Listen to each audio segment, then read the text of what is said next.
Bienvenue dans le débat. Il est consacré à la guerre en Ukraine alors que l'armée russe avance dans l'est du pays et revendique la conquête de 2 nouvelles localités dans la région de Donetsk et de Lougansk. Moscou a aussi lancé depuis le début de la semaine des attaques massives, en particulier sur les infrastructures énergétiques ukrainiennes et frappé Kiev pour une 3e fois la nuit dernière. Sur un autre front, en Russie, cette fois ce sont les Ukrainiens qui poursuivent leur avancée dans les environs de Koursk depuis cette incursion en territoire russe le 6 août dernier. Volodymyr Zelensky justifie cette offensive comme faisant partie d'un plan pour la victoire, dit-il. Le chef de la diplomatie ukrainienne, Dmytro Kuleba, est à Bruxelles pour convaincre les Européens d'autoriser l'Ukraine à utiliser les armes occidentales afin de frapper en profondeur le territoire russe. Alors quel est le rapport de force? Où en est la situation dans l'est de l'Ukraine et quel est l'impact de ces attaques massives de la Russie? On va revenir aussi sur l'avancée des Ukrainiens en Russie, autour de Koursk. Change-t-elle la donne pour les Ukrainiens? Côté diplomatique, quelles sont les avancées possibles? Voilà les questions que nous allons poser à nos invités. J'ai le plaisir d'avoir à mes côtés Guillaume Ancel. Bonsoir. Bonsoir. Merci d'être là, ancien officier et chroniqueur de guerre, auteur de Saint-Cyr à l'école de la Grande Muette, et c'est chez Flammarion. Également votre blog, Guillaume Ancel, Ne pas subir. En face de vous, Marie Dumoulin, bonsoir. Vous êtes directrice du programme Europe élargie à l'ECFR, également ancienne diplomate. Bienvenue à vous.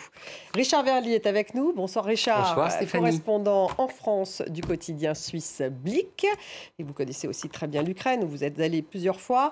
Et puis nous avons par Skype notre correspondant en Ukraine, Gulliver Krag. Bonsoir Gulliver. Bonsoir.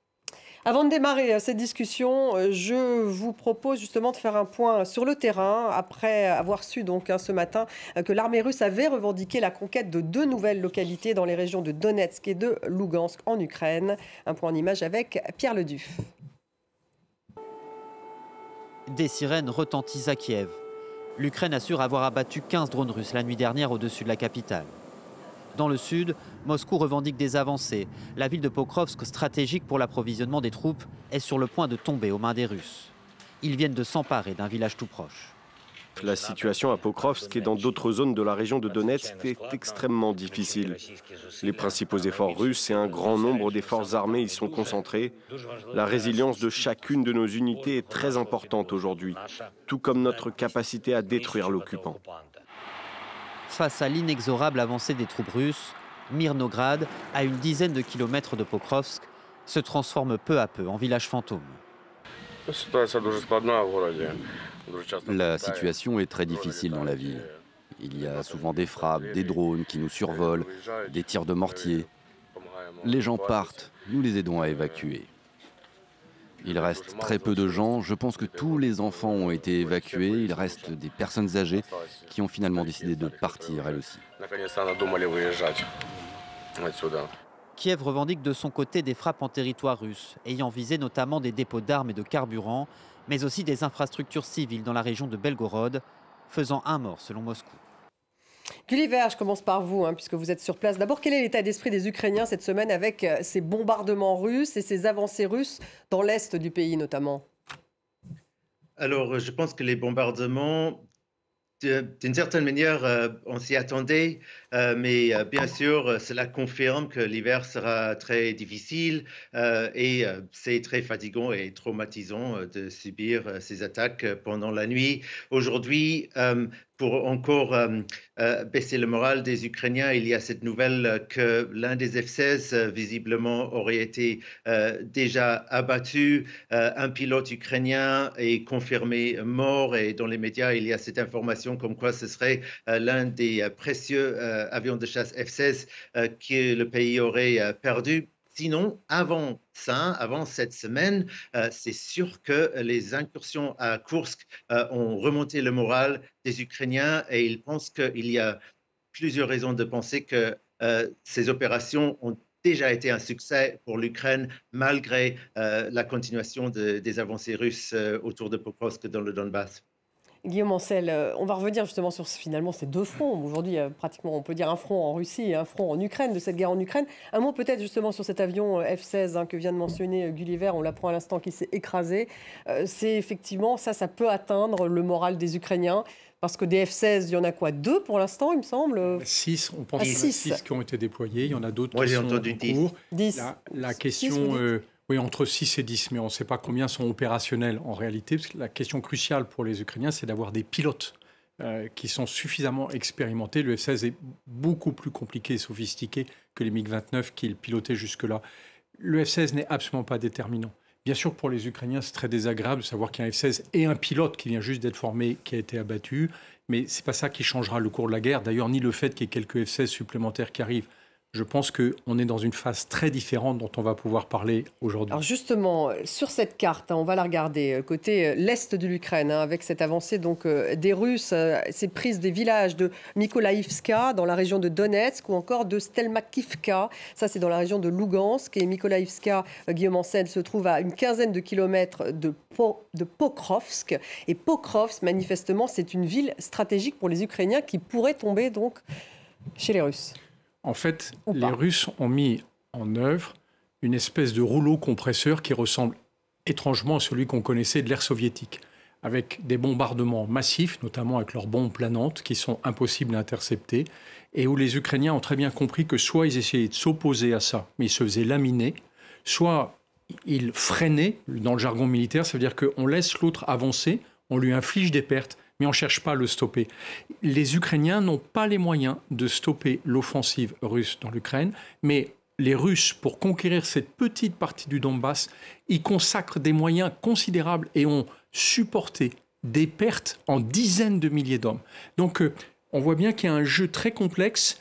Les Ukrainiens renoncent en fait à une partie de ce Donbass, et par contre, ils utilisent leurs réserves pour attaquer ailleurs, c'est-à-dire surtout pas en face de Goliath, mais comme ils sont dans une situation de David, eh ben de l'attaquer ailleurs, là où les Russes ne l'attendaient pas. C'est pour ça qu'ils ont lancé l'opération à Koursk et d'autres opérations aussi. On peut faire un parallèle. Donc, Marie Dumoulin, un mot tout de même sur ces bombardements massifs cette semaine des Russes en Ukraine, qui a fait d'énormes dégâts, en particulier du côté des infrastructures énergétiques. Il y a eu 200 missiles et des drones en une seule journée de tirer. Ça rejoint aussi cette stratégie pour les Russes. Alors, c'est aussi la reprise de frappes qui avait marqué le territoire ukrainien au cours des derniers mois. Il y avait eu une accalmie ces dernières semaines, peut-être en lien avec quelque chose qui a été évoqué dans la presse anglo-saxonne, qui est évidemment difficile à vérifier, mais il semblerait qu'il y ait eu une tentative de médiation pour obtenir que les Russes cessent de frapper les infrastructures énergétiques ukrainiennes. Mais ça, c'était avant l'offensive à Koursk. Depuis cette offensive, les Russes ont repris et ont redoublé ces efforts, avec aussi une massification de ces frappes pour saturer la défense aérienne ukrainienne, qui est l'un des points faibles du pays. On ne peut évidemment pas protéger l'ensemble de ces territoires contre des frappes aussi massives. Et Richard, donc il y a un parallèle à faire pour conclure finalement entre ces bombardements massifs russes et ces attaques qui continuent dans l'est de l'Ukraine russe et effectivement cette incursion ukrainienne en Russie, puisque là, les Ukrainiens continuent de progresser. Oui, alors il faudrait s'entendre. Il continue de progresser, mais c'est vraiment une progression quand même très limitée. On peut dire, je pense, je parle sous le contrôle de Guillaume, que l'incursion ukrainienne en Russie, pour l'instant, elle est jugulée, elle est relativement figée. On parle de 1294 km². Et c'est déjà cette superficie dont on parlait la semaine dernière, et il y a une dizaine de jours. Une centaine de localités. La vraie question pour l'incursion ukrainienne en Russie, c'est est-ce que ça va être tenable ? Combien de temps les Ukrainiens peuvent tenir, sachant que là, on le sait, les Russes sont en train d'amasser des forces militaires dans la région de Koursk, sans doute pour une contre-offensive. Alors oui, c'est lié bien sûr toutes les frappes qu'on voit sur les infrastructures énergétiques. Il ne faut pas oublier que, outre le fait qu'il s'agit bien sûr de casser le moral de la population ukrainienne, d'empêcher l'économie ukrainienne de fonctionner, il y a aussi toute la question des liaisons ferroviaires et notamment du transport des munitions et des armes. Parce que si vous désorganisez complètement les infrastructures énergétiques ukrainiennes, vous désorganisez l'économie du pays, mais aussi tout l'arrière de l'armée ukrainienne. Et c'est ça la volonté de Vladimir Poutine et du Kremlin. Gulliver, est-ce qu'ils vont persister justement en Russie, les Ukrainiens? On parle de 15 000 à 20 000 hommes ukrainiens en Russie. Est-ce que c'est important pour eux de persister, de continuer au prix d'un certain nombre de troupes qui ne sont plus dans l'est de l'Ukraine? Il faut faire des choix, j'imagine. Oui, c'est ce qu'ils disent. Volodymyr Zelensky, lors de sa conférence de presse avant-hier, a dit qu'il fallait agir de manière asymétrique, que justement, c'est un peu David contre Goliath, ce n'était pas exactement ces mots, mais il a dit clairement, on est plus petit que la Russie, on doit être malin, on doit avoir un plan qui ne consiste pas à juste essayer de confronter les Russes là où eux, ils attaquent. Mais il a refusé de dévoiler plus de détails sur ce plan en insistant sur le fait que le secret est absolument capital. Je reviendrai sur cette idée qu'il y aurait eu des pourparlers pour que la Russie arrête de frapper les infrastructures énergétiques d'Ukraine. Volodymyr Zelensky insiste que ce n'est pas du tout lié, l'échec de ces pourparlers, à l'incursion ukrainienne à Koursk. Et je pense qu'on peut le comprendre, puisque l'idée, c'était que l'Ukraine arrête, elle aussi, de bombarder, par exemple, des dépôts de pétrole et d'autres cibles en Russie, en échange que la Russie arrête de bombarder les infrastructures énergétiques en Ukraine. Ça aurait été cela le deal selon les médias. Et là, la Russie a toujours envie que l'Ukraine cesse ces attaques qui ont continué cette semaine aussi. Alors, je pense qu'il est possible que les choses ne sont pas liées, mais visiblement, il n'y a pas eu d'accord. Les Russes ont clairement montré cela dimanche et lundi. Donc pas d'accord. Et puis donc cette déclaration, cette conférence de presse, vous la mentionniez à l'instant, Gulliver, de Volodymyr Zelensky. On va l'écouter, le président ukrainien.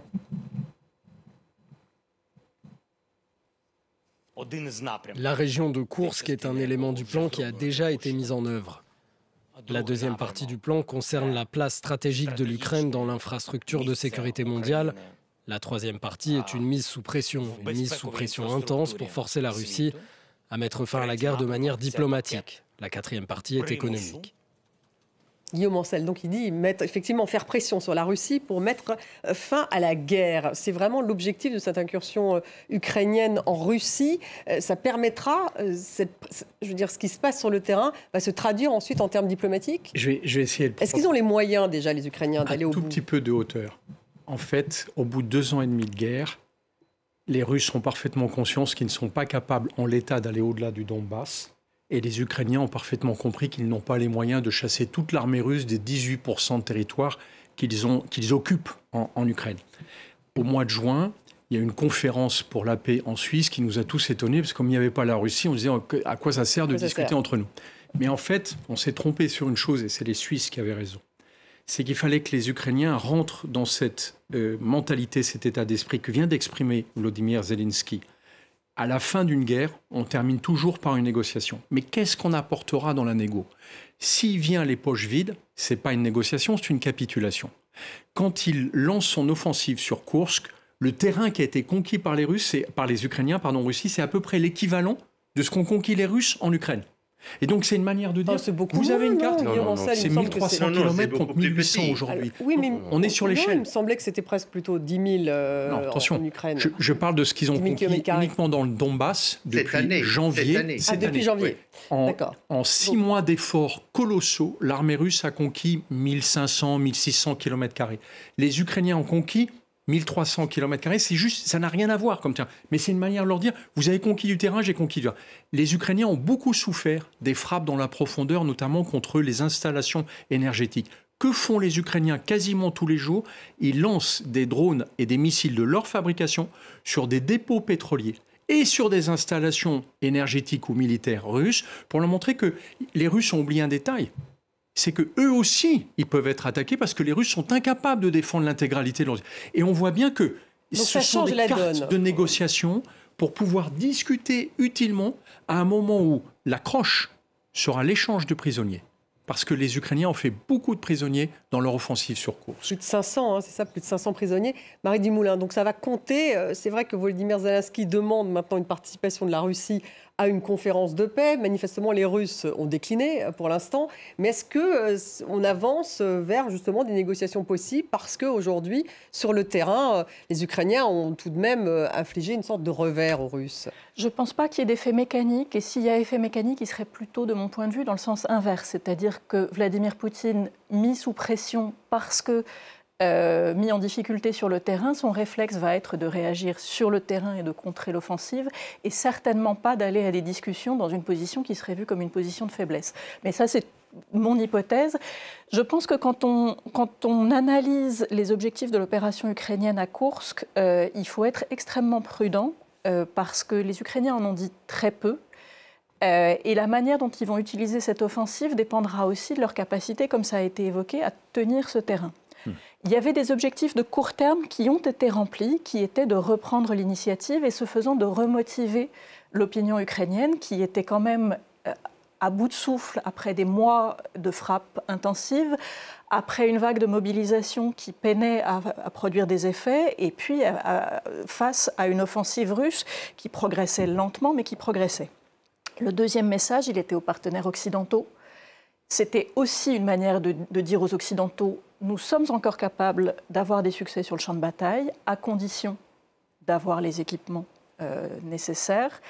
Et les lignes rouges que vous prêtez à la Russie sont loin d'être aussi rouges que ce que vous voyez. On peut avancer en territoire russe sans pour autant qu'il y ait une escalade automatique. » La manière dont sera utilisée cette offensive vis-à-vis de la Russie, ça dépend en fait beaucoup de la capacité des Ukrainiens, de la volonté d'abord et de la capacité des Ukrainiens à tenir ce territoire. Et pour l'instant, donc il faut que ça soit un peu du moyen terme, du long terme. Là, ça ne suffit pas finalement, cette espèce de victoire à court terme, Richard, pour les Ukrainiens. Alors, le terrain que l'Ukraine a gagné dans la région de Koursk, il est évident qu'il sera extrêmement difficile à défendre.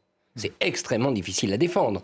Le relief ne se prête pas à une opération défensive. La Russie est en train de monter un certain nombre de divisions vers cette région pour reprendre le contrôle. Donc là, ça va être très compliqué. Donc, il y a deux hypothèses. Soit il y a quelque chose d'autre qui se prépare et que Volodymyr Zelensky n'a pas dit pendant sa conférence de presse. C'est tout à fait possible. Donc une autre incursion en Russie, par exemple. Une autre incursion ou un autre élément qui ne fait pas partie des 4 éléments qu'il a présentés publiquement à sa conférence de presse. Ça, il ne faut pas l'exclure tout de même. Ou alors, deuxième hypothèse... Il a même dit qu'il y avait d'autres éléments. Voilà, oui. Il a dit en plus qu'il y aurait d'autres éléments. Ça, il faut le suivre attentivement. Puis la deuxième chose, c'est qu'il y a la possibilité quand même, et c'est vrai, que des discussions diplomatico-militaires aient lieu sur la question des prisonniers, qui est d'une certaine manière assez urgente, notamment pour la Russie qui voudra rapatrier ses prisonniers. Moi, ce qui m'interroge quand même, et là je suis moins optimiste que Guillaume, c'est que si le Donbass, si le sud du Donbass, là où la Russie fait pression, la région de Pokrovsk, venait véritablement à s'écrouler, et on a quand même l'impression, alors votre correspondant a peut-être davantage d'éléments, que c'est en train de s'écrouler, c'est très très fragile. À ce moment-là, le gouvernement ukrainien sera de facto dans une position très compliquée que la conquête de ces 1200 km à Koursk ne suffira pas à compenser. Donc il y a l'enjeu pour moi stratégique reste dans le sud du Donbass, la région de Pokrovsk, et la capacité de la Russie à avancer plus vite. Est-ce le cas ou pas ? Je ne suis peut-être pas le mieux placé pour le dire, mais il me semble que c'est très difficile en ce moment là-bas. Gulliver, à Pokrovsk, justement. Là, on parle, donc les Russes sont à peu près une quinzaine de kilomètres de Pokrovsk, dans l'est, justement, de l'Ukraine. Oui, mais comme on l'a vu avec les batailles d'autres villes en Ukraine, les villes sont plus faciles à défendre que la campagne. Et je pense les militaires avec qui moi j'ai parlé, en tout cas dans l'est de l'Ukraine la semaine dernière, disaient qu'ils étaient confiants que Pokrovsk ne tomberait pas, ou en tout cas ne tomberait pas rapidement. On a très peur que Pokrovsk sera fortement bombardé. C'est terrible pour la population. Mais est-ce que l'Ukraine va rapidement perdre la ville de Pokrovsk? Je pense que non. Ils vont pouvoir tenir plusieurs mois, même face à une attaque très acharnée de la part des Russes. Et pour le reste du Donbass, les Russes n'avancent pas. À Tchassivyar, ils n'avancent pas ou très peu. Plus au nord, ils n'avancent pas ou très peu. pour le moment, ça tient. C'est uniquement Pokrovsk où il y a cette avancée rapide russe. Ça peut changer, mais pour le moment, je ne dirais pas qu'on est au bord d'un basculement de la défense ukrainienne. Vous voulez réagir, Guillaume Ancel ? Oui, il faut se rappeler une chose, c'est que la grande supériorité des Russes, c'est sur leur capacité à bombarder, et en particulier avec ces fameuses bombes planantes que personne ne sait intercepter. Ça ne marche que si les Ukrainiens s'arrêtent. C'est leur difficulté pour défendre des lignes fixes dans le Donbass, y compris Povrovsk, parce que là, ils seront matraqués. Alors que quand ils se déplacent dans la région de Koursk, les Russes ont eu beaucoup de mal à riposter parce qu'ils sont tout le temps en déplacement. Par contre, aujourd'hui, on sait que les Russes ont commencé à utiliser des bombes planantes. Pourquoi ? Parce que les Ukrainiens ont été fixés. Et c'est pour ça, comme le rappelait Richard, c'est beaucoup plus difficile de défendre à partir du moment où on a été arrêté, alors que tant qu'ils bougeaient, les Russes avaient énormément de mal à pouvoir les contrer. Donc on arrive dans une situation qui, à mon avis, constitue des prises de gages des uns et des autres pour dire « Regardez, moi j'avance dans le Donbass », l'autre dit « Oui, mais regardez, moi je suis quand même chez vous ». Première intrusion d'une puissance étrangère en Union soviétique, qui ressemble étrangement à la Russie d'aujourd'hui, depuis la Deuxième Guerre mondiale. C'est quand même un affront qu'ont lancé les Ukrainiens à Poutine qui est colossal. Donc je pense qu'à terme, tout ça nous emmène à une négociation. Est-ce que ça veut dire que justement Vladimir Poutine pourrait récupérer des troupes qui sont mobilisées dans le Donbass pour justement les emmener vers la Russie, vers Koursk, vers donc la frontière côté russe ? Alors ça faisait sans doute partie des calculs ukrainiens d'essayer de détourner une partie des troupes auxquelles ils font face dans le Donbass vers le front de Koursk. Ça n'est pas ou marginalement ce qu'on observe pour l'instant. Il y a peut-être des officiers expérimentés qui sont envoyés du Donbass vers Koursk, mais on ne voit pas de déplacement massif de troupes. Et donc, de ce point de vue-là... Pourquoi, finalement ? Parce que le Donbass reste ce qui est d'essentiel pour la Russie ? Alors, je ne pense pas que ce soit essentiel ni politiquement, ni d'un point de vue territorial, puisque cette guerre n'est pas un enjeu territorial pour la Russie fondamentalement, c'est un enjeu politique avant tout. Mais c'est parce que je pense que le calcul russe est de se dire que c'est là qu'ils ont le plus de chances d'avancer. Oui. Et quitte à laisser Koursk aux mains des Ukrainiens pendant quelques semaines ou quelques mois, ils pourront toujours ensuite bombarder massivement pour récupérer ces territoires. Mais ils veulent d'abord prendre des gages dans le Donbass, avec une forme de course de vitesse aussi qui se met en place entre les deux parties. Il reste quelques semaines avant l'arrivée de l'automne puis de l'hiver où il sera beaucoup plus difficile de progresser sur le terrain. Il y a une échéance politique importante durant l'automne qui est l'élection présidentielle américaine. Bien sûr. L'attente de part et d'autre que peut-être s'il doit y avoir une négociation qui s'enclenche, ce sera après cette échéance. Et donc autant pour l'un côté comme pour l'autre, l'aborder dans la position la plus forte possible. D'où les efforts qu'ils font maintenant pour progresser rapidement. Oui, n'oublions pas un élément en ce qui concerne cette poche de la région de Koursk. Encore une fois, la ville de Koursk n'a pas été prise. On dit toujours Koursk, mais c'est la région de Koursk. Il y a un élément politique important pour Vladimir Poutine, c'est que s'il décidait, comme ça vient d'être dit, d'aplanir l'avancée ukrainienne, de décimer l'armée ukrainienne, ça veut dire qu'il bombarde son propre territoire. Oui. Il bombarde la Russie. Alors, on peut dire que ça ne le gêne pas, il a déjà fait des choses abominables, mais néanmoins, dans le contexte actuel, devoir pilonner son propre territoire, c'est sans doute quelque chose qu'il va peut-être chercher à éviter. Le chef de la diplomatie ukrainienne, en tout cas Dmytro Kuleba, est à Bruxelles afin de convaincre les Européens d'autoriser l'Ukraine à utiliser des armes occidentales pour frapper en profondeur le territoire russe. On fait d'abord un point en image avec Kalidoussi. Dmytro Kuleba est en mission à Bruxelles. Le ministre ukrainien des Affaires étrangères veut convaincre ses homologues européens de lever les restrictions sur l'utilisation des armes occidentales fournies à Kiev. Si nous recevons une quantité suffisante de missiles, si nous sommes autorisés à frapper, nous réduirons considérablement la capacité de la Russie à infliger des dommages à nos infrastructures critiques. Et nous améliorerons la situation de nos forces sur le terrain. Pour Kiev, cette levée des restrictions lui permettrait de toucher des cibles militaires légitimes en Russie, tout en protégeant les villes et les enfants. Washington a livré de puissants lance-missiles longue portée Attack-MS, mais n'autorise que les frappes avec des lance-roquettes multiples HIMARS. L'Ukraine dispose toutefois d'un soutien de poids. Kuleba a raison. Il est clair que les forces ukrainiennes, bien équipées, peuvent changer le cours de la guerre, non seulement en se défendant, mais aussi en repoussant l'invasion. Cette question divise toujours autant les alliés de l'Ukraine. Des pays comme la France et le Royaume-Uni veulent autoriser des attaques jusque profondément en Russie, tandis que les États-Unis et l'Allemagne sont réticents par crainte d'une escalade. Je vais vous faire réagir, Guillaume Ancel. Mais d'abord, un point, Guy Lévert, parce que je sais que vous n'avez pas resté avec nous tout au long de cette émission. Vous l'avez suivi, hein, cette conférence de presse, d'assez près. On sait qu'il y a des dissensions, des conflits entre Dmytro Kuleba et Volodymyr Zelensky. Pourtant, là, on a l'impression que c'était un message du président ukrainien qui est allé véhiculer à Bruxelles. Oui, c'est étrange que Dmytro Kuleba paraît être souvent marginalisé. Il n'était pas présent alors que d'autres ministres étaient présents pour cette longue journée de conférence de presse avant-hier. Mais là, il articule le message qui est articulé par tous les dirigeants ukrainiens, le ministre de la Défense, Volodymyr Zelensky. Tous, ils demandent à ce que leurs partenaires leur donnent cette autorisation de frapper plus en profondeur la Russie avec les armes qu'ils fournissent. Et je pense que c'est l'une des raisons, d'ailleurs, pour l'incursion à Koursk et l'une des victoires, comme c'est perçu par les Ukrainiens, qu'ils ont brisé encore une fois une supposée ligne rouge pour la Russie. Ils ont envie de démontrer que cette peur de l'escalade n'a vraiment pas lieu d'être et que si c'est la peur de l'escalade qui empêche les États-Unis d'autoriser l'Ukraine à frapper la Russie avec les ATACMS, ils devraient comprendre qu'en fait, Vladimir Poutine ne va pas réagir avec une frappe nucléaire ou quelque chose d'autre de plus escalatoire. C'est aussi justement pour alimenter leur argumentation qu'ils mènent ces incursions en Russie.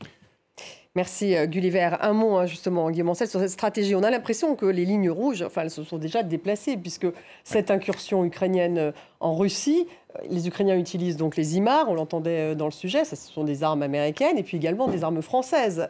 Donc, où se place cette ligne rouge aujourd'hui? Il faut imaginer qu'on est sur une espèce d'escalier et on a franchi de multiples marches ces 30 mois derniers. Et là, actuellement, on est sur la marche justement de la frontière. C'est-à-dire qu'on autorise les Ukrainiens à utiliser le matériel livré par les 54 pays alliés qui aident l'Ukraine, à condition qu'ils restent dans une zone frontière. Et d'ailleurs, vous remarquerez que l'offensive dans la région de Koursk n'a pas dépassé 40 km de la frontière. Par contre, les Occidentaux, plutôt les Américains, refusent pour l'instant que les Ukrainiens frappent au-delà. Or, le problème, je l'ignorais encore jusqu'à il y a peu, alors que j'aurais dû y réfléchir plus intensément, c'est que même pour utiliser les Storm Shadow, les scalps livrés par les Britanniques et les Français, les Ukrainiens ont besoin du renseignement américain et des contre-mesures américaines. Sinon, les missiles ne peuvent pas être guidés de manière optimale.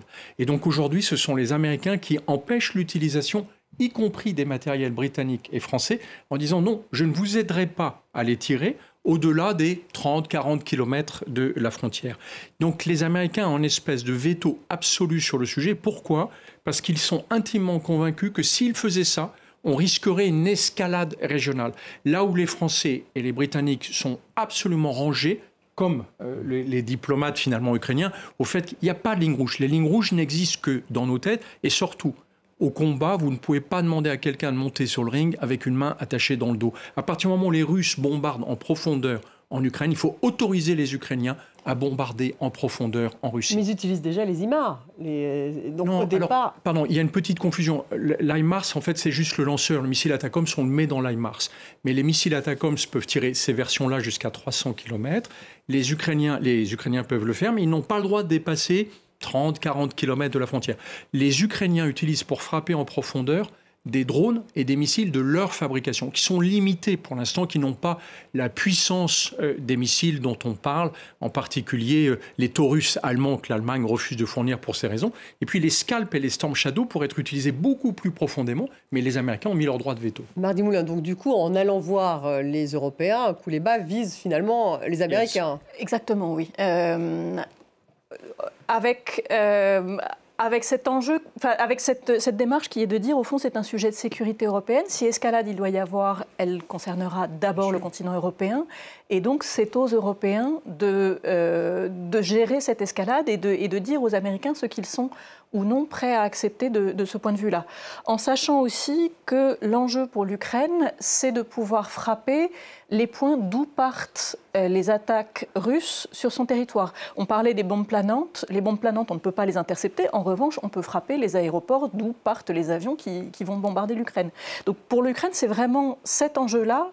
Et ça veut dire aussi que en autorisant l'Ukraine à utiliser ses armes, y compris sur le territoire russe, on réduirait quelque part le coût de la défense du territoire ukrainien et ce qu'on doit lui fournir quotidiennement pour pouvoir protéger ses infrastructures critiques, etc. etc. Richard, mais il reste toujours donc cette histoire de co-belligérance. Les États-Unis ne veulent pas rentrer dans un conflit frontal avec la Russie. Enfin, c'est la même problématique depuis 2 ans et demi, sauf qu'effectivement, on voit que la ligne rouge se déplace légèrement. Alors, va-t-elle se déplacer jusqu'à effectivement une autorisation occidentale d'utilisation des armes en territoire russe? Avec une difficulté supplémentaire en ce moment pour l'Ukraine, elle est de caractère politique, c'est-à-dire que, si j'exagère un peu, vous n'avez personne pour décrocher le téléphone à Bruxelles et personne n'a envie vraiment de le décrocher à Washington. Je m'explique, Joseph Borrell, qu'on a vu tout à l'heure aux côtés de Dmytro Kuleba, il est en gros en affaires courantes, comme on dirait aujourd'hui en France.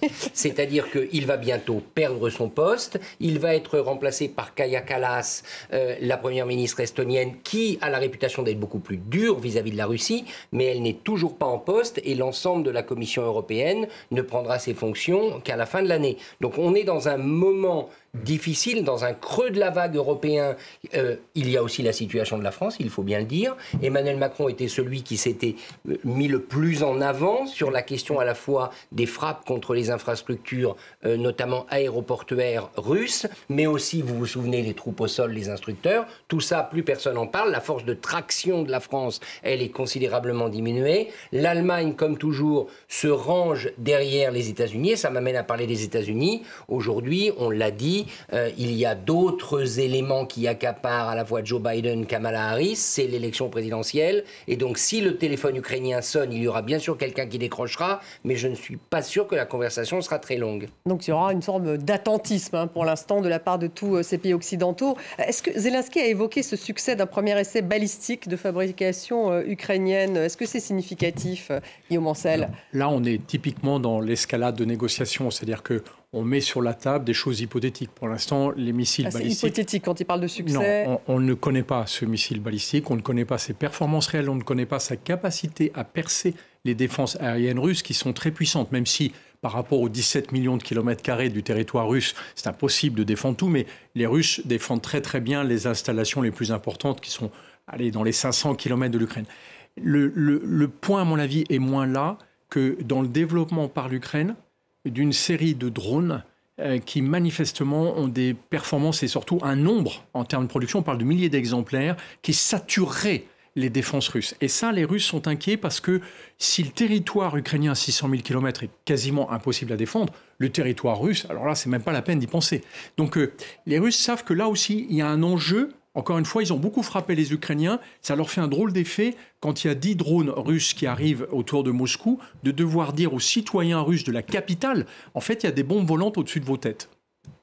Donc ça, effectivement, ça pourrait être favorable aux Ukrainiens. Un mot peut-être sur les médiateurs possibles dans des discussions potentielles diplomatiques. Narendra Modi, le Premier ministre indien, était en Ukraine le 23 août, donc c'était il y a 6 jours. Il est allé aussi en Russie, il est allé en Pologne.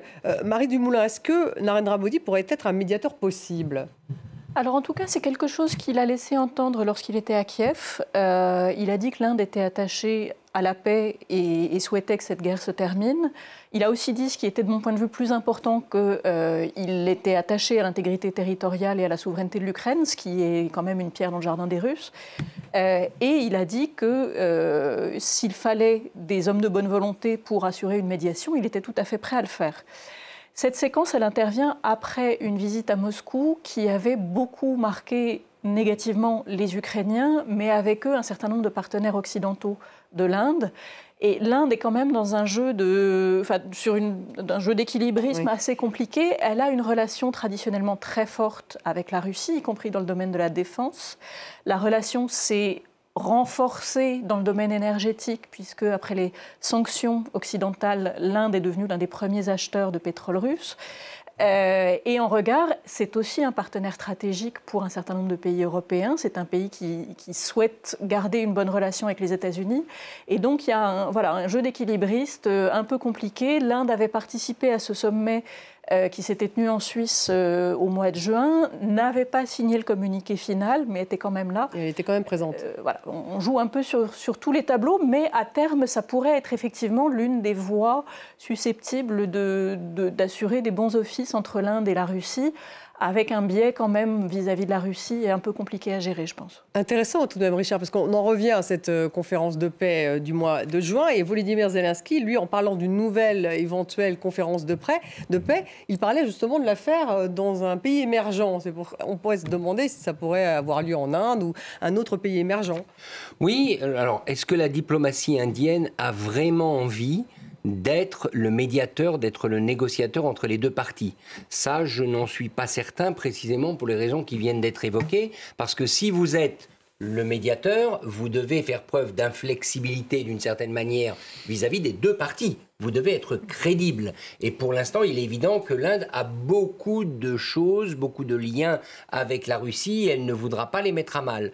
Mais pourquoi pas, quand même, si vous regardez la carte, l'implication, les moyens diplomatiques, on est plutôt du côté de la Turquie, qui reste un acteur en ce moment extrêmement silencieux, et qui dit silence, dit peut-être tractation dans l'ombre. À mon avis, c'est plutôt à cet endroit-là. C'est le seul pays d'ailleurs qui avait eu un rôle déjà de tout médiateur. Tout à fait, pays membre de l'OTAN. Sur l'accord sur les céréales. Continue de commercer avec la Russie et qui a plus de leviers en main que l'Inde. Mais ça ne veut pas dire que l'Inde ne peut pas tenter quelque chose. Et par ailleurs, vous savez, la diplomatie, ça peut être un cycle de rencontres. Il y en a eu une en Suisse, au Birkenstock. Il peut y en avoir une en Inde, qui ne sera pas la conférence finale, laquelle pourrait avoir lieu autre part. Ce ne sera pas en Chine, en tout cas, Guillaume Ancel, a priori, parce que là, Pékin s'inquiète des sanctions américaines sur les entreprises chinoises qui commercent avec Moscou, donc c'est une nouvelle sanction américaine, parce que la Chine était invitée aussi par Volodymyr Zelensky en Suisse. Oui, alors, la Chine joue un rôle très ambigu dans ce conflit. Pour moi, la Chine a tout à gagner à ce que les autres acteurs s'affaiblissent dans ce conflit.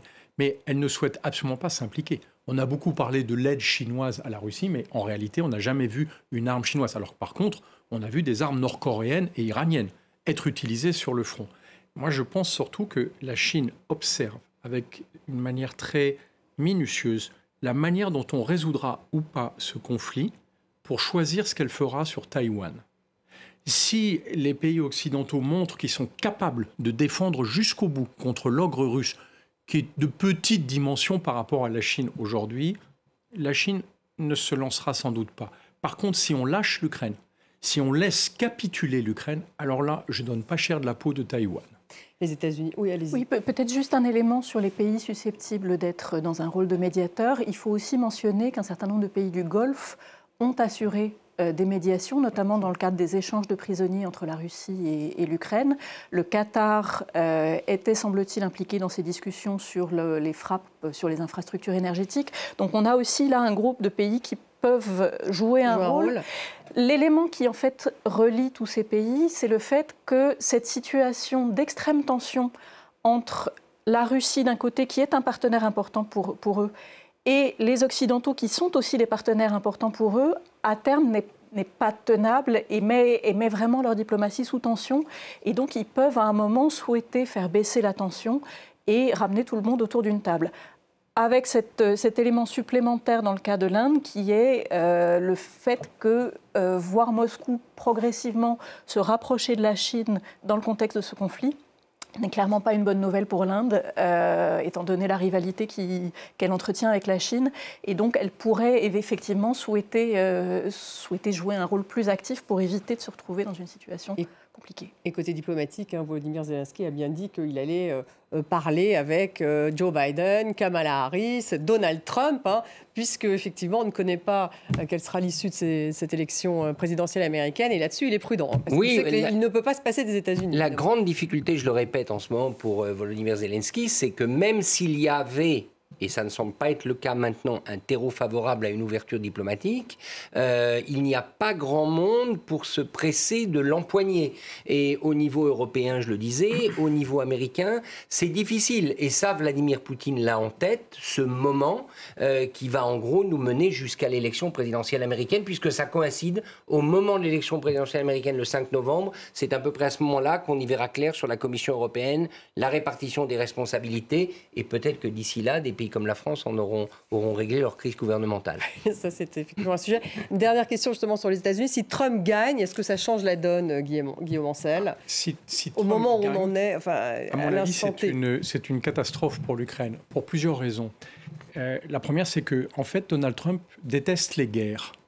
Il estime que c'est du bad business, dans lequel on perd de l'argent et ça ne sert à rien. Et donc, il voudra arrêter la guerre, mais aux conditions de Poutine. Et donc, les Ukrainiens se retrouveront... Malgré son administration, parce que l'administration américaine ne sera peut-être pas totalement... mais c'est quand même lui qui décidera on arrête de soutenir l'Ukraine pour l'obliger, à mon avis, ce ne sera pas une négociation, ce sera une capitulation. Et puis la deuxième chose, c'est que Trump n'est absolument pas fiable et surtout, il n'a absolument aucune forme d'intérêt pour l'Europe.